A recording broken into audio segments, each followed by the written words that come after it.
telling her about the whole CPS situation that happened and everything.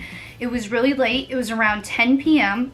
and the cops gave David a call at my friend's house in South Carolina and said, "We're at your house. We have a search warrant and we're coming to investigate." So yeah, it all pretty much started. It all kind of went down when we were at Jenelle's friend's house, and my Ring camera went off on the front doorbell, which is not supposed to happen because the gate's closed at our house.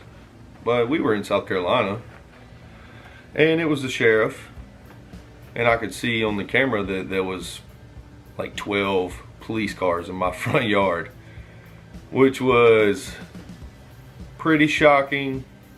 I mean, instant rush of anxiety and not knowing what's going on as soon as I look at the camera. You know, that's kind of, you would think that they were looking for someone who robbed a bank.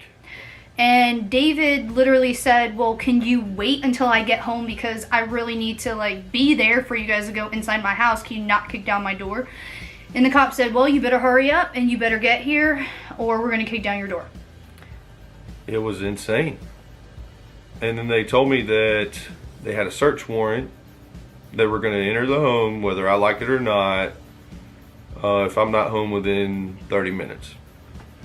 And I was like, okay. So I said, I'm in South Carolina, but it's going to take me more than 30 minutes to get there. But I called him back 30 minutes later and I was like, hey, I'm on the way. It's going to take me like another 45, 50 minutes, but I'm on the way. So I arrived at the house without Jenelle. They said they had a warrant and they were going to search the house to try to find a missing dog. That's what they told me.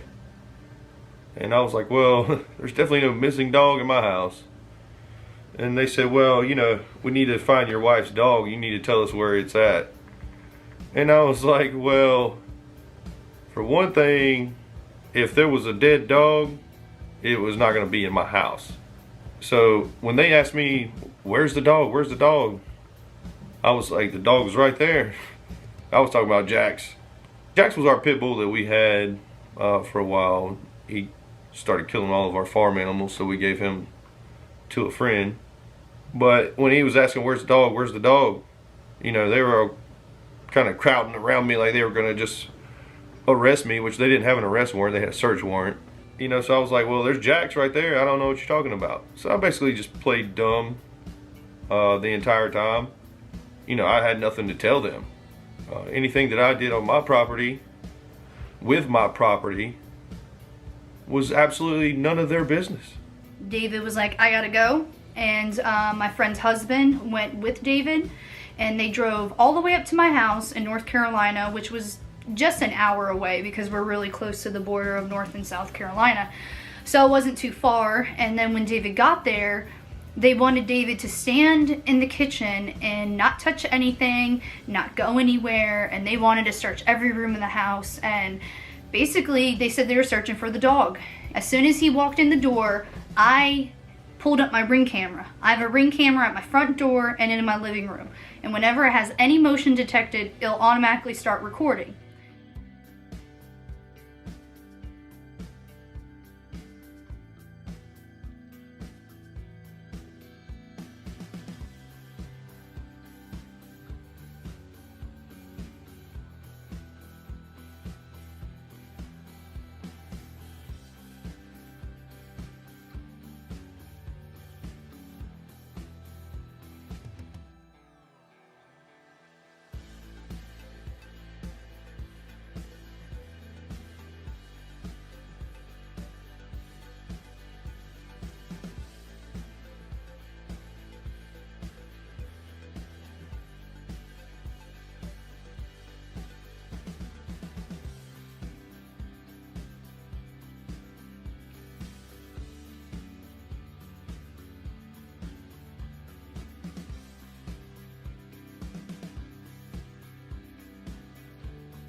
videos, the sheriffs came in, they started talking to David.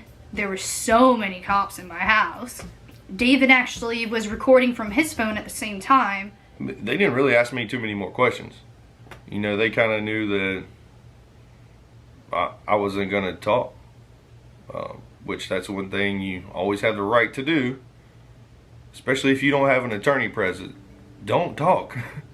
I let them search my house, but they wanted me to stay outside while they came inside and searched the house, which I was absolutely not okay with. You know, I opened the door, walked in the house in front of them. They basically told me to get out, and I refused. That's when I got my phone out, started recording. No, there's no law says I got to stay right here. The whole inside of my house is mine. The whole entire inside of this house is mine. Everything in this house is my house. Dude, don't fucking touch me, bro. Dude, this is my house. And this guy just put his hands on me. What's your name again? Gore? Yes, sir. I spoke with you before. You know, they searched the whole house, told me not to move out of the kitchen. I had like 6 cops standing around me, while 3 or 4 of them were searching the entire house. They looked all through my drawers, all through my bedroom. They looked everywhere. There's nowhere they didn't look. And there was not one thing that they found that was illegal or pertaining to the dog that they were looking for. But what I found most astonishing was that the day that the detective testified in court, he testified that my house was filthy, that there was laundry everywhere, that I must have fixed holes in the wall because there was some dust on the baseboard. He said that the kitchen counters had stuff stacked all the way up to where he couldn't even sit his paper there for me to sign it. He also said that the living room floor was completely covered in dirty, nasty, and that the dining room table had stuff all over it. But he failed to realize that we have cameras in the house, and they were being recorded the entire time. Not to mention I was recording on my phone. The only thing that was on the countertops was a couple of dishes that we had just washed, and it was like strainers and containers for milk for when we milk the goats. Other than that, you can see in the video from our Ring camera inside the house that he clearly set his paper down on the table and didn't have to move anything out of the way. He set his paper right there and I signed it. Just basically saying that the search was complete. But like I said, the entire time I was recording with my phone. So in court, when he said that our house was filthy, we just pulled up the picture and just showed him, you know, well, here's you inside the house. Like, is that you? He's like, yeah, that's me. Was this you inside David's house? Well, yeah, that's me in the house. Well, is there anything out of place? That was literally our attorney's exact words. He said, do you see anything out of place in the picture besides one shoe that's on the floor? And he said no. I mean, no further questions. You just lied. And once you tell one lie and they catch you in a lie in court, the rest of your testimony is hard to believe. We showed pictures of the entire house, and the house was perfectly spotless. You should see the videos I took with my phone when I videoed these cops inside my house. I wasn't trying to like make fun of them or anything, but I did. What are you guys? It's funny. Wisconsin. Where are you from? Washington State. Oh man, I wish we had some more drink in here. I need to fill up this juice. Let's look at some of that. Oh, it looks so filthy.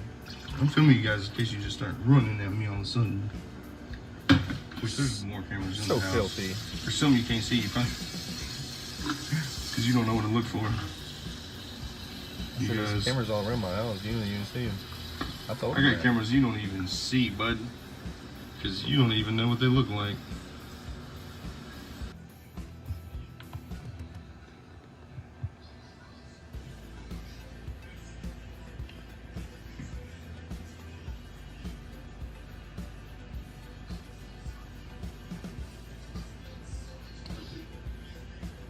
souls.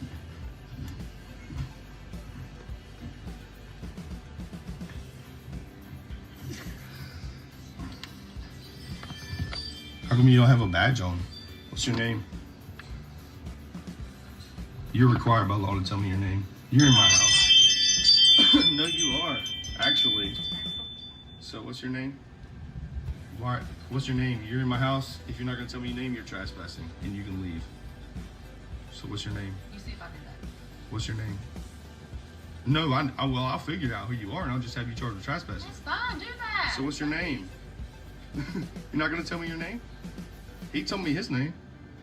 Like, it's just a simple question. You come up here looking at my... I thought I was just gonna jump on in the truck and haul Boogie on back to South Carolina. The CPS workers were sitting in their little van in my driveway with a stack of papers for me to sign, which I was, refusing to sign the papers, and they were pretty much being as rude as you could possibly think to me. So Susan Hilburn, the social worker, she, called me over to the van, and she was just being rude and telling me how she basically has custody of my kids now, that I need to pick somewhere for them to go, or they're gonna take them. Now, the thing was, I understand if there is a situation where children need to be taken out of the home. But if I'm not mistaken, they tell you the reason, right? Don't they usually give you a reason why they're going to take your children? Or are they just supposed to say, hey, sign this paperwork. Your kids they're gone. Just sign here. Hey, you guys, you're bad. Sign this paperwork. We're taking your kids.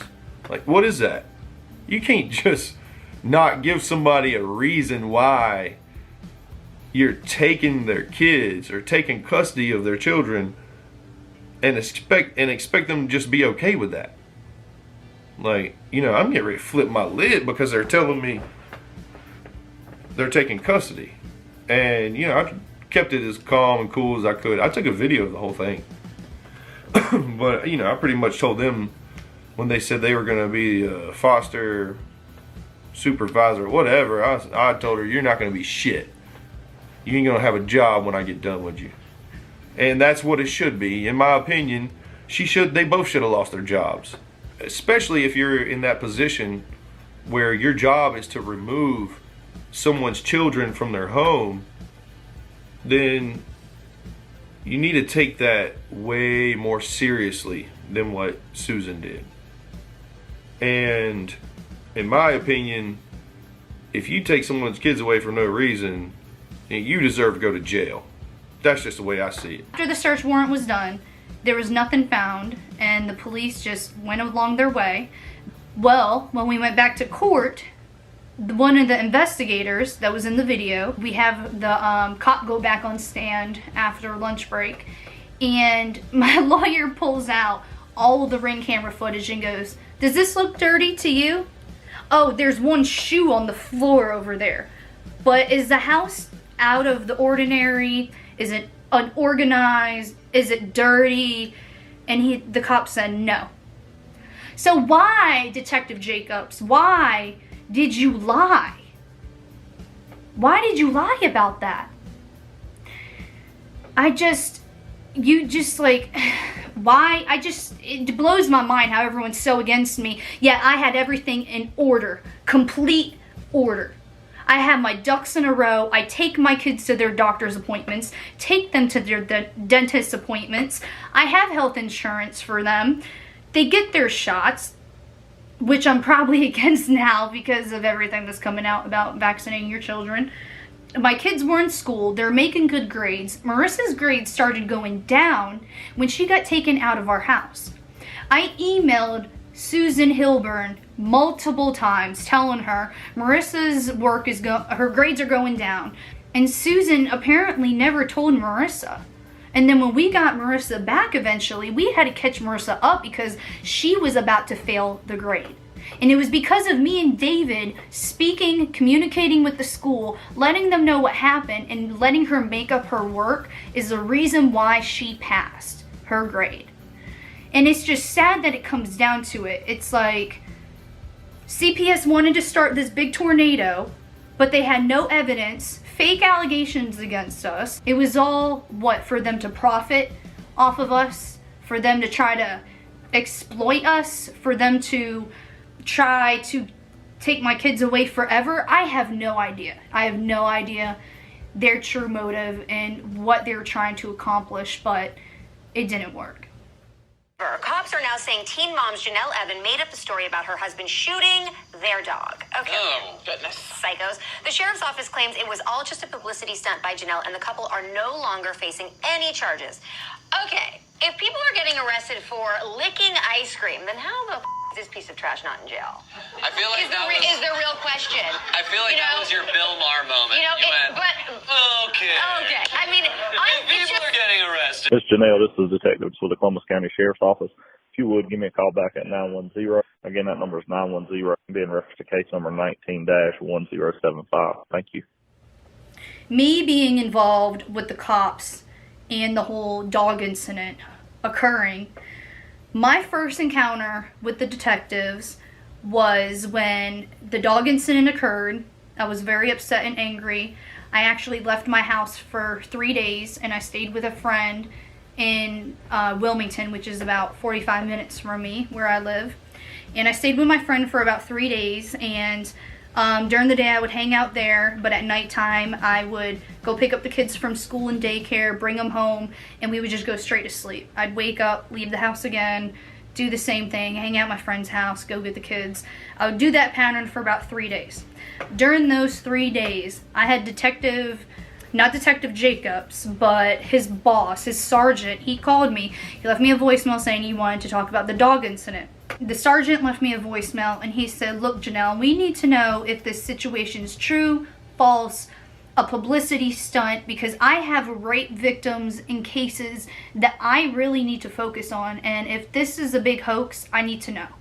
And I called him back and I said, "Honestly, the situation did occur, and if you want to know more details about it, you can call David and ask him yourself." And that's where that conversation left. That was the first phone call I had. I did have the voicemail from the sergeant, but I deleted it. It's not on my phone anymore. So then the second time I encountered the police, I was at the CPS office for a supervised visit with the kids. Well, then after my CPS visit, they said, "Someone wants to talk to you." And I'm like, "Oh, okay." They're like, in that business room. I'm like, "Okay." So I walk in there, boom, 2 detectives. It was Detective Jacobs and another detective that was in my house when they did the search warrant. I'm not sure what his name was. They both sat there and they interrogated me, and they're like, "What happened?" When you can ask David what happened yourselves. That's it.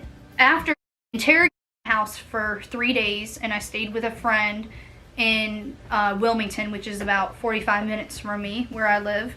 And I stayed with my friend for about 3 days, and during the day I would hang out there, but at nighttime I would go pick up the kids from school and daycare, bring them home, and we would just go straight to sleep. I'd wake up, leave the house again, do the same thing, hang out at my friend's house, go get the kids. I would do that pattern for about 3 days.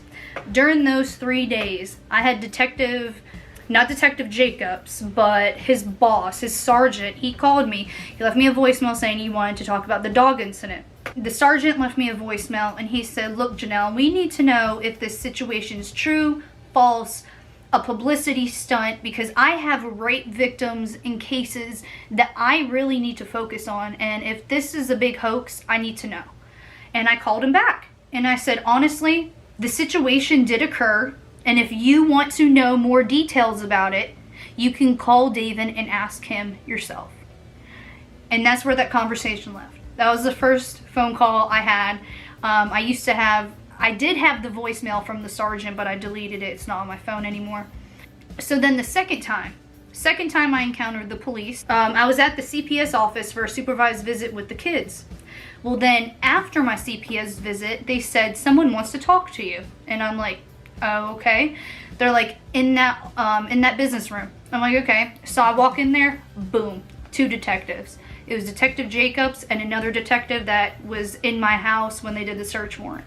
I'm not sure what his name was. They both sat there and they interrogated me, and they're like, what happened? Was this a hoax? Did David shoot the dog? What really happened? You need to tell us. And I was like, I'm not talking to you without a lawyer. You can ask David what happened, and that is all I am going to say. The cops kept interrogating me and digging and digging and digging, and I said, I don't know why you keep digging when you can ask David what happened yourselves. That's it. After the CPS case was done and over with, Columbus County Sheriff's Department released a media statement. Now, has Columbus County ever released a media statement before to the public, to the media, about a certain situation that happened? Maybe in the newspaper, but not writing an actual statement with the letterhead at the top. And they released this to TMZ and all the media outlets you can think of. And within there, it said, Jenelle admitted to us this.